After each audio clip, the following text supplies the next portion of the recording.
আমি চলে এলাম মিশরে। এর সর্বত্র যেখানেই যাচ্ছি সেখানেই দেখতে পাচ্ছি সেই তাদের খুঁজে পাওয়া কোন প্রাচীন সভ্যতা, তার সঙ্গে পুরো দেশটাই এখনকার এই মিশর যেন আষ্টেপৃষ্ঠে জড়ানো। আমরা প্রথমেই যাব পিরামিড দেখতে।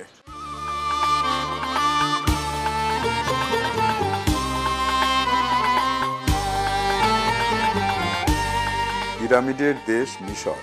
ঊষর মরুভূমির মাঝখানে সেই কোন প্রাচীনকাল থেকে আজও মাথা তুলে দাঁড়িয়ে আছে গিজাতে পরপর এই তিনটি পিরামিড। সবচেয়ে বড় পিরামিডটি হল রাজা খুফুর। 2690 খ্রিস্টপূর্বাব্দে এটি তৈরি।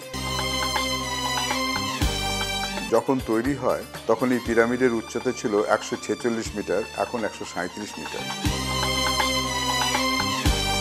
গ্রেট পিরামিডের কাছেই রাজা খুফুর ছেলে খুফরু ও নাতি মেনকুরুর পিরামিড।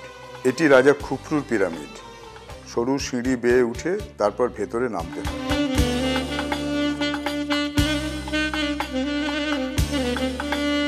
এই হলো বিখ্যাত স্ফিংস।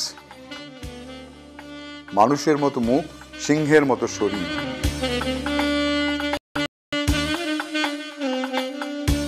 240 ফুট লম্বা আর 66 ফুট উঁচু। শুধু মুখটি 13 ফুট চওড়া।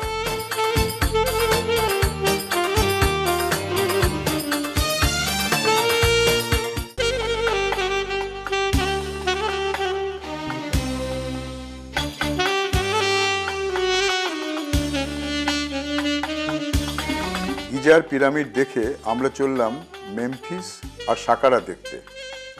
নীল নদের পূব পাড়ে মেমফিস আর পশ্চিমে সাকারা। রাজা রামেসিসের এই মূর্তিটির বয়স 3000 বছরেরও বেশি।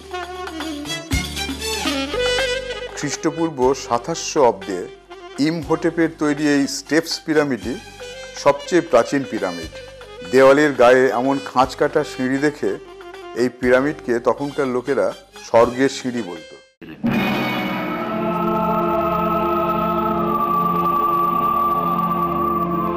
মরুভূমির বুকে আলো আর ধ্বনির এই অনুষ্ঠান যেন প্রাচীন মিশরকেই জীবন্ত করে তোলে। এই গির্জাটি মিশরের সর্বপ্রথম গির্জা। এই একটি অতি প্রাচীন মসজিদ। এই মসজিদের স্থাপত্য সৌন্দর্যে মুগ্ধ না হয়ে উপায় থাকে না। জগৎ বিখ্যাত কায়রো মিউজিয়াম।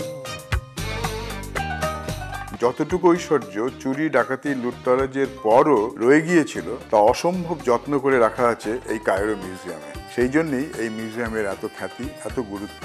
শুধু পুরাতাত্ত্বিকের কাছে নয়, সভ্যতায় আগ্রহী মানুষের কাছেই নয়, সকলের কাছেই।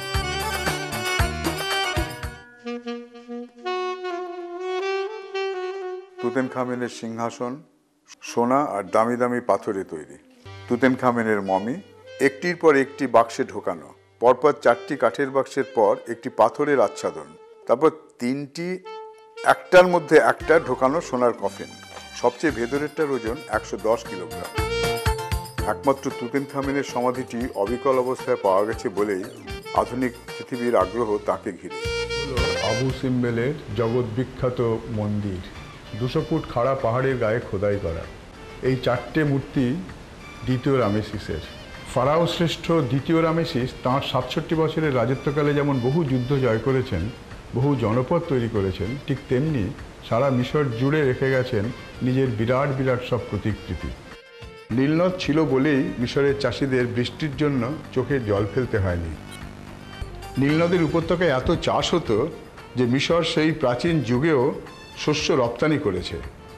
আর এই সেদিন দ্বাদশ শতাব্দী পর্যন্ত প্যাপিরাসের তৈরি কাগজ রপ্তানি করেছে।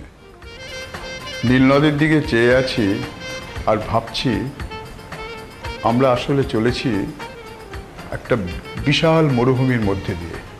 একদিন সকালবেলা হঠাৎ দেখি চারদিক থেকে জলদস্যুদের মতো ছিপ নৌকো আমাদের জাহাজ প্রায় ঘিরে ফেলছে। কি ব্যাপার? না, এরা এসেছে এদের নিজস্ব যে পরিচ্ছদ গালিবিয়া জাহাজের যাত্রীদের কাছে সেগুলো বিক্রি করতে, যাকে বলে নিতান্তই বেচারা ফেরিওয়ালা, জল ফেরিওয়ালা।